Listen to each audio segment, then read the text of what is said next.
ನಮಸ್ಕಾರ ಸ್ನೇಹಿತರೆ, top cricketing ಅಪ್ಡೇಟ್ಗೆ ತಮಗೆಲ್ಲರಿಗೂ ಪ್ರೀತಿಯ ಸ್ವಾಗತ. ಸ್ನೇಹಿತರೆ, ನಮ್ಗೆ ಈಗಾಗಲೇ ಗೊತ್ತಿರೋ ಹಾಗೆ ಜಾಷಾ ಅವರು ಮೊದಲು BCCIನ ಕಾರ್ಯದರ್ಶಿಯಾಗಿ ಕಾರ್ಯನಿರ್ವಹಿಸ್ತಿದ್ರು. ಇದೀಗ ಅವರು ಅದಕ್ಕೆ ನಿವೃತ್ತಿಯನ್ನು ಕೊಟ್ಟು ಈಗೀಗ ICCಯನ್ನು ಅವರು ಮುನ್ನಡೆಸ್ಕೊಂಡು ಹೋಗ್ತಿದ್ದಾರೆ. ಆದ ಕಾರಣ ಕಾರ್ಯದರ್ಶಿ ಹುದ್ದೆ ಇನ್ನು ಖಾಲಿನೇ ಉಳಿದಿತ್ತು. ಅದಕ್ಕಾಗಿ ಆ ಕಾರ್ಯದರ್ಶಿಯನ್ನು ಇದೀಗ ನೇಮಕಾತಿ ಮಾಡಿದ್ದಾರೆ ಅಂತಲೇ ಹೇಳ್ಬೋದು. ಅಫಿಷಿಯಲ್ ಆಗಿ BCCI ಇದೀಗ ಕನ್ಫರ್ಮ್ ಮಾಡಿದೆ, ಕಾರ್ಯದರ್ಶಿಯಾಗಿ ದೇವ್ಜಿತ್ ಸೈಕಿಯಾ ಅವರು ಆಗಿದ್ದಾರೆ ಅಂತಲೇ ಹೇಳ್ಬೋದು.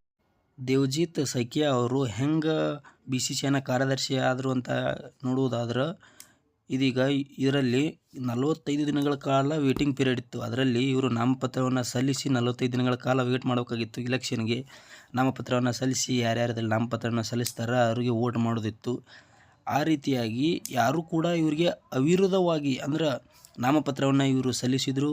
ಇವರು ಅಪೋಸಿಟಾಗಿ ನಾಮಪತ್ರವನ್ನು ಯಾರೂ ಸಲ್ಲಿಸದೇ ಇರುವ ಕಾರಣ ಅವಿರೋಧವಾಗಿ ಜನವರಿ 12ರಂದು ಕಾರ್ಯದರ್ಶಿಯಾಗಿ ದೇವ್ಜಿತ್ ಸೈಕಿಯಾ ಅವರನ್ನು ನೇಮಕ ಮಾಡಿದ್ರು ಅಂತಲೇ ಹೇಳ್ಬೋದು. ಇದೀಗ ನಾವು ದೇವ್ಜಿತ್ ಸೈಕಿಯಾ ಬಗ್ಗೆ ನೋಡೋದಾದ್ರೆ, ಇವರಿಗೆ 56 ವಯಸ್ಸು. ಇವರು ಅಸ್ಸಾಂನ ಮೂಲದವರು. ಇವರು ಪ್ರಥಮ ದರ್ಜೆಯ ಕಾಲೇಜ್ ಆಗಿರ್ಬೋದು, ಸ್ಕೂಲನ್ನು ಆಗಿರ್ಬೋದು ಅವರಲ್ಲಿ ಗೌಹಾಟಿಯಲ್ಲಿ ಇವರು ಮುಗಿಸ್ತಾರೆ.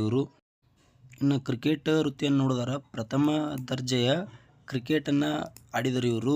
ಯಾವಾಗಪ್ಪ ಅಂದ್ರೆ 1990ರಲ್ಲಿ ಆ್ಯಂಡ್ 1991ರಲ್ಲಿ ಅಸ್ಸಾಂ ಪರ ರಣಜಿ ಟ್ರೋಫಿಯಲ್ಲಿ ಇವರು ಆಡಿದ್ದಾರೆ.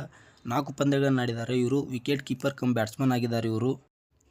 ಅದಲ್ಲದೆ ಇವರು ಅಸ್ಸಾಂನ ಕಾರ್ಯದರ್ಶಿಯಾಗಿ ಸೇವೆಯನ್ನು ಸಲ್ಲಿಸಿದ್ದಾರೆ, ಅಸ್ಸಾಂ ಕ್ರಿಕೆಟ್ ಬೋರ್ಡ್ಗೆ ಕಾರ್ಯದರ್ಶಿಯಾಗಿ. ಅದಲ್ಲದೆ ಗುವಾಹಟಿಯ ಕ್ರೀಡಾ ಸಂಘದ ಪ್ರಧಾನ ಕಾರ್ಯದರ್ಶಿಯಾಗಿ ಇವರು ನಿರ್ವಹಿಸಿದ್ದಾರೆ. ಇದೆಲ್ಲ ತೊಳೆದು ಒಂದು ಕ್ರಿಕೆಟನ್ನು ಇವರು ಸೈಡಿಗಿಟ್ಟು ನೋಡಿದ್ರೆ, ಇವರು ಒಬ್ಬರು ಅಸ್ಸಾಂನ ಜನರಲ್ ಅಡ್ವೊಕೇಟ್ ಆಗಿ ಸೇವೆಯನ್ನು ಸಲ್ಲಿಸಿದ್ದಾರೆ. ಅದರಲ್ಲಿ ಗುವಾಹಟಿಯಲ್ಲಿ ವಕೀಲರಾಗಿ ಸೇವೆಯನ್ನು ಸಲ್ಲಿಸ್ತಾರೆ ಅಂತಲೇ ಹೇಳ್ಬೋದು. ನೋಡಿ, ನಮ್ಮ BCCIನ ಎಂಥ ಸೌಭಾಗ್ಯ ಇದೆ. ಒಬ್ಬ ವಕೀಲರಾಗಿ ಅವರು BCCIನ ಕಾರ್ಯದರ್ಶಿ ಆಗ್ತಿದ್ದಾರೆ ಅಂತ ಹೇಳಿದರೆ ಇದೊಂದು ನಮಗೆ ಒಂಥರ ಹೆಮ್ಮೆಯ ವಿಚಾರ ಅಂತಲೇ ಹೇಳ್ಬೋದು.